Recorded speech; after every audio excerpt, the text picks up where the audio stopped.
एक राजा था। वह अपनी प्रजा से बहुत प्यार करता था। वह प्रजा का हाल जानने के लिए साधारण वेशभूषा में घोड़े पर सवार होकर अकेले निकल पड़ता था। एक दिन वह जा रहा था, तभी रास्ते में उसे एक बूढ़ा आदमी दिखाई दिया। उसके बाल सफेद थे। राजा ने देखा कि वह रास्ते के कूड़े कचरे को हटा रहा है। उसे देखकर राजा रुक गया। बूढ़ा अपने काम में लगा रहा। राजा ने उससे पूछा, महाराज, आपकी उम्र क्या होगी? बूढ़े होकर भी आप इतना श्रम कर रहे हैं। बूढ़े आदमी ने उत्तर दिया, श्रीमान, मेरी उम्र केवल 5 वर्ष है। राजा ने उससे कहा, आपको शर्म आनी चाहिए। इतने बूढ़े होकर भी आप झूठ बोल रहे हैं। आपको 80 वर्ष से कम उम्र का कौन कहेगा? बूढ़ा राजा की बात सुनकर मुस्कुराया।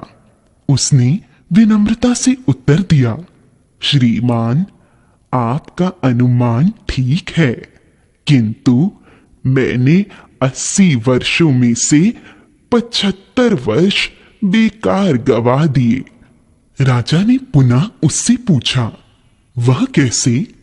बूढ़े ने विनम्र स्वर में कहा, 75 वर्षों तक मैंने केवल अपना पेट भरा और अपने लिए ही जीवन बिताया।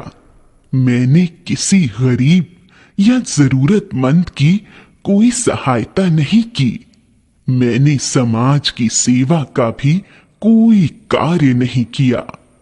श्रीमान, मैं पिछले 5 वर्षों से ही जीवन का उद्देश्य समझ पाया हूं।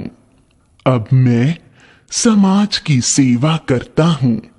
मैं दूसरों की भलाई के कामों में लगा रहता हूं। मैं पर्यावरण को स्वच्छ रखने पर भी ध्यान देता हूं।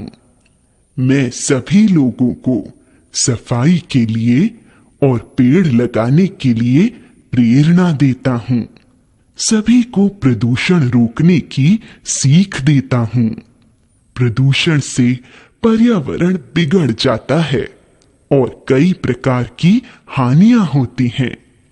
श्रीमान, इसलिए मैं अपनी सच्ची उम्र 5 वर्ष बताता हूं। बाकी 75 वर्ष तो यूं ही चले गए। बूढ़े की बात सुनकर राजा ने अपना परिचय देकर उसकी प्रशंसा की।